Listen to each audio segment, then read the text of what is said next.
Un cordial saludo para todos en estos momentos, deseando que el Señor siga bendiciendo nuestras vidas en este finalizar del tiempo de Navidad y comienzo de este nuevo año solar. Por eso los invitamos para que hagamos esta lección divina pensando en lo que el Señor quiere para nuestras vidas. Los invito para que nos reunamos en el nombre del Padre y del Hijo y del Espíritu Santo. Amén. Invoquemos al Espíritu Santo en este momento para que esta lección divina sea producto de lo que Dios quiere decirnos en nuestra mente y en nuestro corazón para moldear nuestra vida conforme a su santa voluntad. Luz de Dios, disipa la tiniebla de mis dudas y guíame. Fuego de Dios, derrite el hielo de mi indiferencia y abrázame. Torrente de Dios, fecunda los desiertos de mi vida y renuévame. Fuerza de Dios, rompe las cadenas de mis esclavitudes y libérame. Alegría de Dios, aleja los fantasmas de mis miedos y confórtame. Aliento de Dios, despliega las alas de mi espíritu y lánzame. Ven Espíritu Paráclito, Espíritu Creador y Santificador, Espíritu Renovador y Consolador, Espíritu Sanador y Pacificador. Amén. Tomamos para esta solemnidad, esta fiesta del bautismo del Señor en el ciclo B, el Evangelio según San Marcos, capítulo 1, versículos del 7 al 11. Y Juan proclamaba: detrás de mí viene el que es más fuerte que yo, y no soy digno de desatarle inclinándome la correa de sus sandalias. Yo los he bautizado con agua, pero él los bautizará con Espíritu Santo. Y sucedió que por aquellos días vino Jesús desde Nazaret de Galilea y fue bautizado por Juan en el Jordán. En cuanto salió del agua, vio que los cielos se rasgaban y que el Espíritu, en forma de paloma, bajaba a él. Y se oyó una voz que venía de los cielos: Tú eres mi Hijo amado, en ti me complazco. Continuamos con nuestro segundo paso de esta lección, que es la meditación. Para ello, primero abordaremos un poco el contexto de este evangelio y ya luego miraremos algunos detalles de esta palabra de Dios. En primer lugar, pues situándonos literariamente en el evangelio de Marcos, estamos en la primera parte, que es el prólogo, el cual está ubicado en el capítulo 1, versículos del 1 hasta el 13. Digamos que este es el gran prólogo, esa es la preparación del ministerio de Jesús.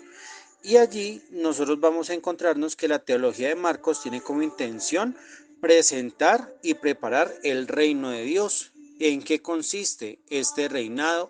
Porque este reinado no es igual al del mundo, porque este reinado es diferente, es único y está abierto para todos. En ese sentido, recordemos cómo está la presentación de este Evangelio de Marcos. Cuando inicia el Evangelio dice: comienzo o principio del Evangelio de Jesús. Recordemos que Evangelio significa la buena noticia, una noticia bella, una noticia hermosa, un anuncio que envuelve de hermosura la vida humana.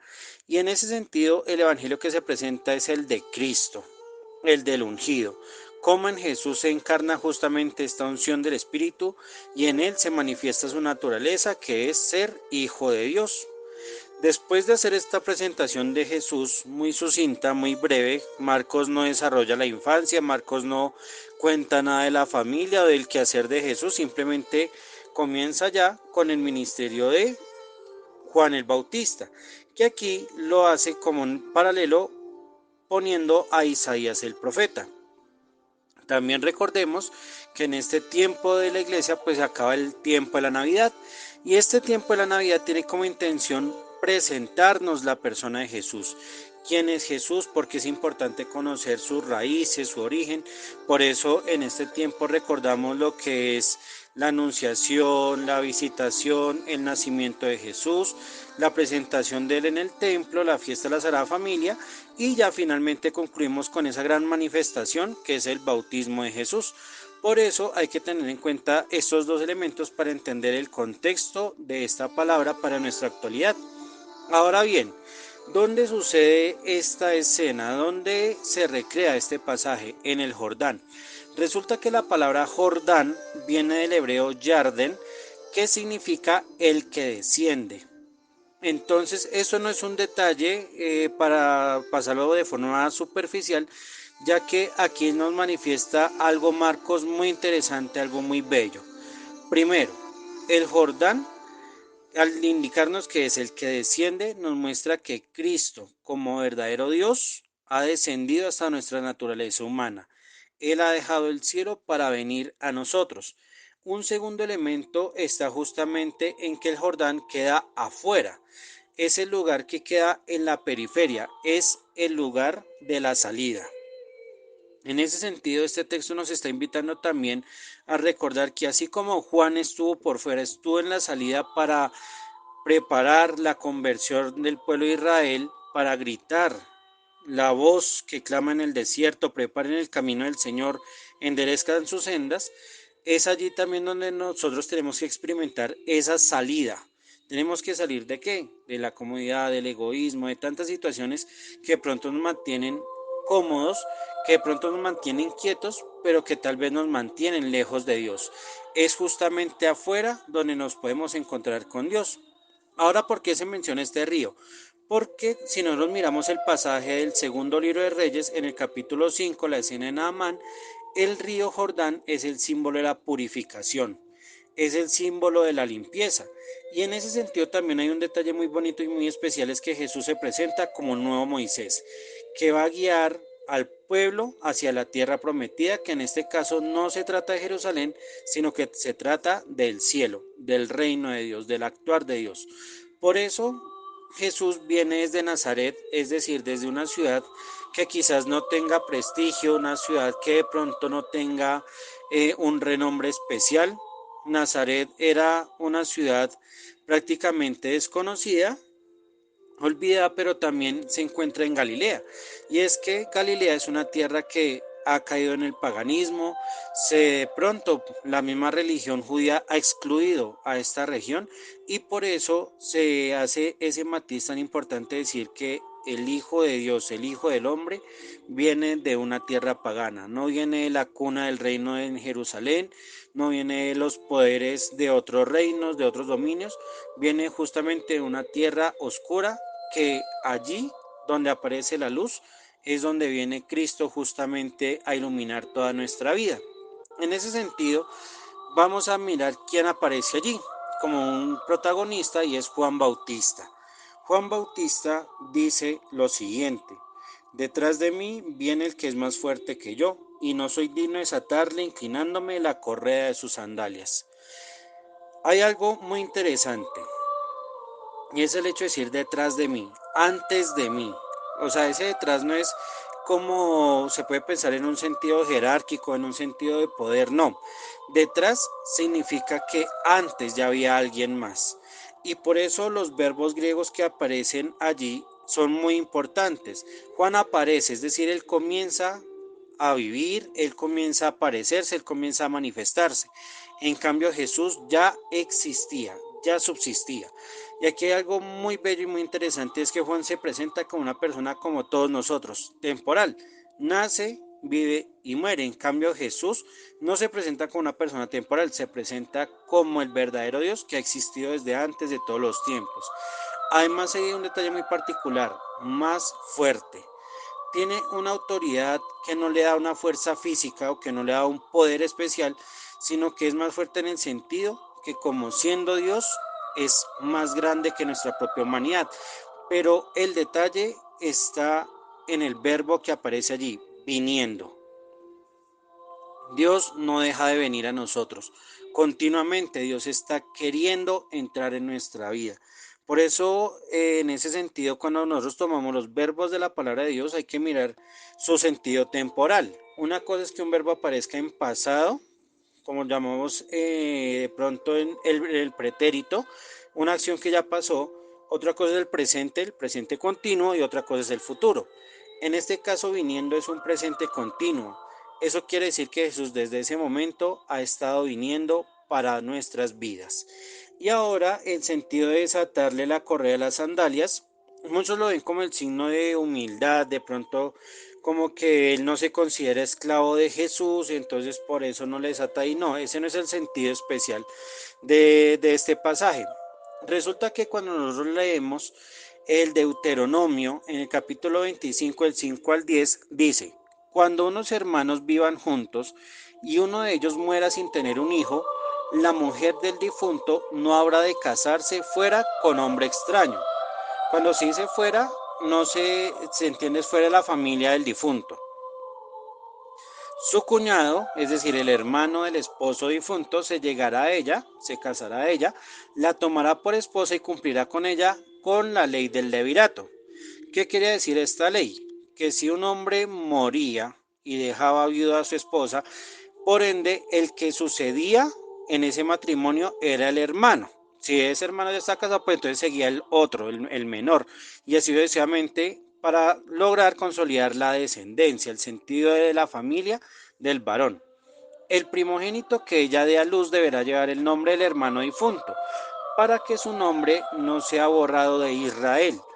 Pero si al hombre no le agrada tomar a su cuñada, esto significa que si de pronto este hermano, este cuñado, no quiere tomar a la esposa por algún motivo especial, no, o sea, no podemos precisar por cuál sea, si estético, si económico, político, lo que sea, no le agrada o no quiere, la mujer subirá a la puerta a donde están los ancianos, es decir, los principales, los encargados de la ley, y dirá en voz alta: mi cuñado se niega a perpetuar el nombre de su hermano en Israel. No quiere cumplirme la ley del levirato. Entonces los ancianos de aquella ciudad le citarán para interpelarle, es decir, los ancianos tienen que llamar al hombre para interrogarlo, para saber por qué no quiere aceptar a la mujer y demás. Si se presenta y dice: no me place tomarla por esposa, su cuñada, es decir, la mujer, se acercará a él en presencia de los ancianos, le quitará la sandalia de su pie, le escupirá en la cara y tomando la palabra va a decir: así se hace con el hombre que no quiere edificar la casa de su hermano. Y se le apodará en Israel familia del descalzado. Este gesto es muy deshonroso. Este gesto es como el símbolo de aquella de pronto ignominia que puede sufrir un hombre, y es el hecho de que si la mujer le quita la sandalia y lo escupe, quiere decir que ese hombre no tiene sentido de palabra, no tiene sentido de familia, porque no quiere conservar la existencia de su hermano. Entonces aquí Juan está dando a entender una problemática que estaba pasando en esa época. Digamos que en el Evangelio de Marcos y al comienzo del cristianismo estaba la disputa entre quién de los dos era el Mesías, si Juan o Jesús, porque ambos pues murieron trágicamente. Juan fue decapitado, Jesús fue crucificado. Ambos hablaron en nombre de Dios, ambos prepararon al pueblo para la llegada del reino de Dios. Entonces aquí Juan está queriendo decir un detalle muy especial y muy llamativo, es que él no se considera ni siquiera el hermano del esposo, que en este caso el esposo es Cristo, ni se considera la esposa porque sabe que la esposa es el pueblo de Israel. Entonces aquí hay algo muy especial, y es el hecho de decir que Juan no le va a quitar el protagonismo a Jesús, pero tampoco Juan va a tomar posesión del reino de Dios. Juan con este detalle está queriendo decir: yo soy el testimonio del esposo, soy el amigo del esposo, pero no soy el esposo. En este caso el esposo es Dios e Israel. Jesús es ese esposo que se presenta, y por eso el detalle es muy llamativo para la comunidad de ese momento, para los que están presentes, porque ellos ya comienzan a percibir que Juan está preparando a alguien más. En ese sentido es cuando se dice que Jesús viene desde Nazaret de Galilea, viene de una tierra oscura, viene de una tierra de pecado, aunque él no era ni oscuridad ni pecado, él es la luz, él es la santidad, pero él viene para hacerse bautizar por Juan. Aquí no se presenta ninguna controversia de si Juan quería o no quería, no, simplemente aparece en participio, digamos en una voz pasiva, que Jesús fue bautizado por Juan. Es decir, Jesús fue sumergido por Juan en estas aguas. Recordemos que el símbolo del agua es para la purificación, la limpieza, el perdón, el arrepentimiento. Es decir, todo aquel que se sumergía en el agua era justamente para cambiar su forma de vivir, para cambiar la mentalidad, cambiar su forma de ver las cosas. Jesús no quería eso, porque ahí Juan está aclarando, yo los bautizo con agua, pero Él los bautizará con Espíritu Santo. Para entender esto del Espíritu Santo, tenemos que mirar en Isaías 11, del 1 al 9, qué significará que el Espíritu de Dios repose en su siervo. Entonces ahí encontramos que dice, ahí reposará el espíritu de Yahvé, espíritu de sabiduría e inteligencia, de consejo y fortaleza, de ciencia y temor de Yahvé, y se inspirará en el temor de Yahvé. No juzgará por las apariencias, ni sentenciará de oídas. Juzgará con justicia a los débiles y sentenciará con rectitud a los pobres de la tierra. Y a partir de allí encontramos todo un conjunto de acciones que hace el Espíritu Santo en su elegido, y en este caso Jesús viene como cumplimiento de esta promesa de Dios. Jesús viene como cumplimiento de aquella profecía que aparece en Ezequiel 37. Infundiré mi espíritu en ustedes y vivirán. En ese sentido, ¿por qué Juan distingue el bautismo que él hace con agua al que va a hacer Jesús con Espíritu Santo? Porque Jesús quiere que tengamos una vida digna, una vida con sentido, una existencia plena, que tengamos una vida bella. En ese sentido, Juan dice, yo los preparo para esa vida bella, pero yo no se las puedo dar. En cambio, Jesús sí les puede dar el sentido a su existencia, él sí les puede dar el sentido a su ser. Y entonces, cuando Jesús es bautizado y sumergido, entonces aquí podríamos hacer analogía de pronto quienes han estado en piscina o en algún río o en el mar, cuando el agua cubre la totalidad de la persona se queda sin respirar, pero pronto tiene que salir a respirar para no quedarse ahogado. En ese sentido, Juan sumerge a Jesús, queda completamente cubierto y es un símbolo muy bello y muy especial porque recordemos que en la creación aparecía el agua y el espíritu que aleteaba sobre ellas. Ahora Jesús se mete en esas aguas para santificarlas. Jesús se mete en esas aguas para cambiarle su sentido y para también demostrarnos que Él es completamente humano.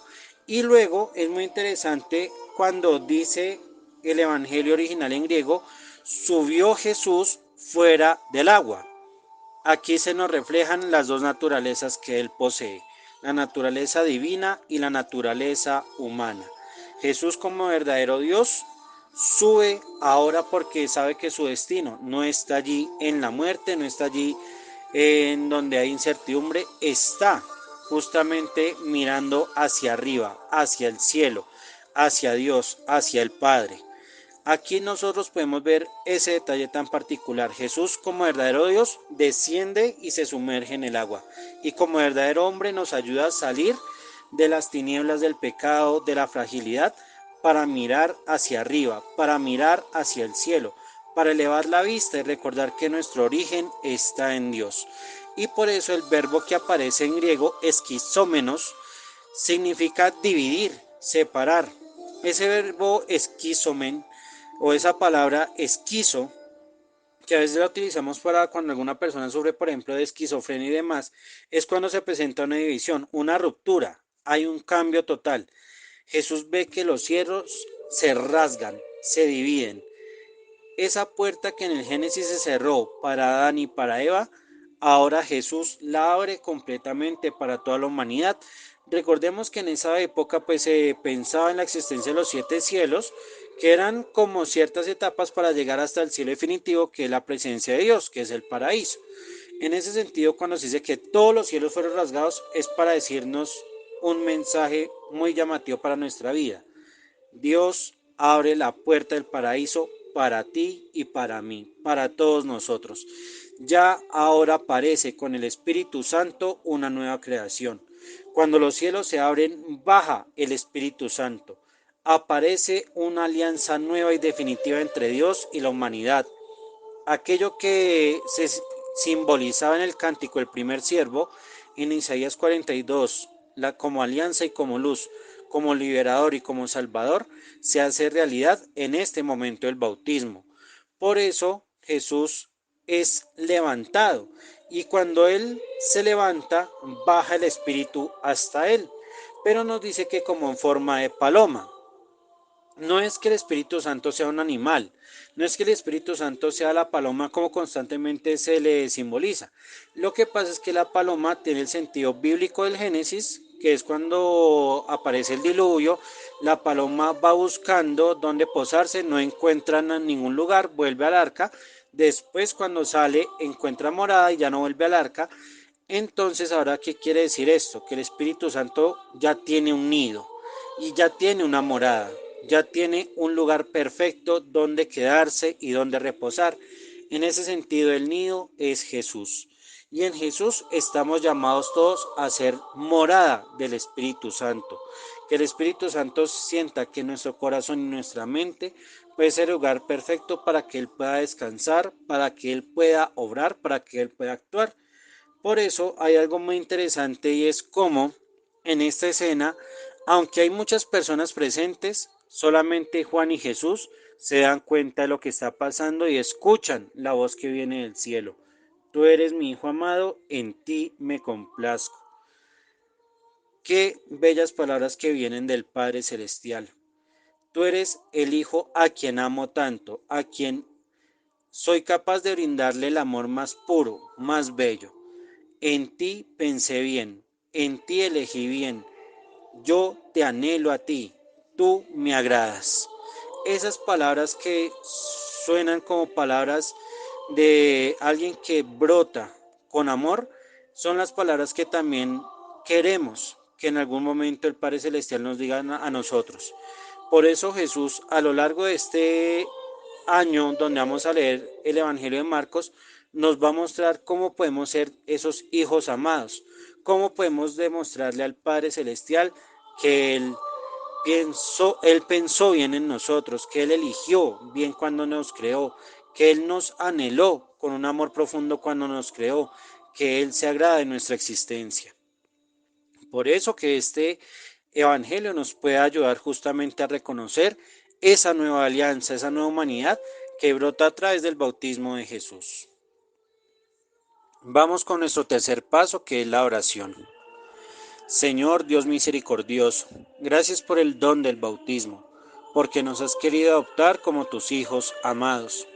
Haz que al igual que Jesús nos sumerjamos en los caudales de tu amor, para que siendo renovado nuestro ser, podamos ser dignas moradas y templos de tu Espíritu.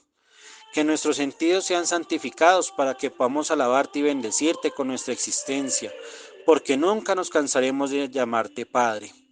Dios bueno, si algún día llegamos a decaer en el camino, por favor danos tu Espíritu Santo, para que volviendo hacia ti, seamos capaces de ser la causa de tu sonrisa, en un mundo donde abunda la oscuridad, la muerte y el frío.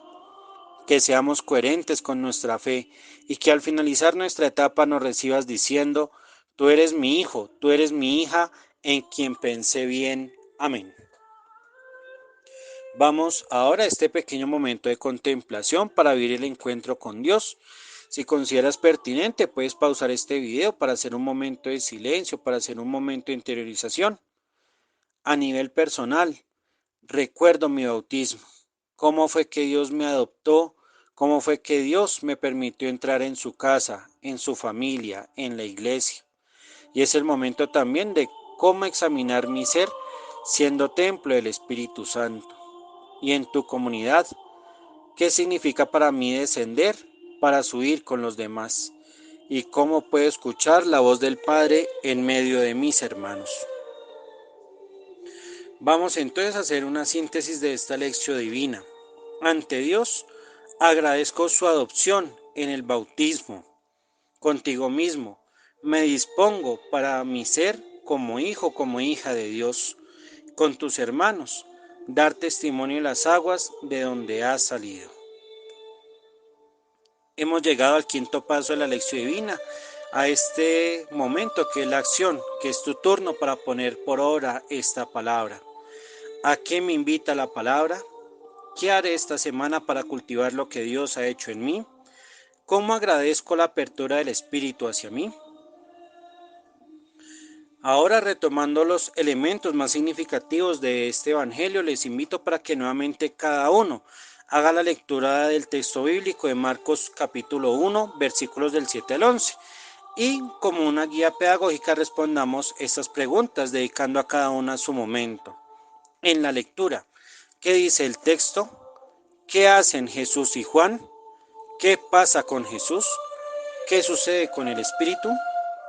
En la meditación, ¿por qué se habla del Jordán? ¿Para qué se menciona a Juan?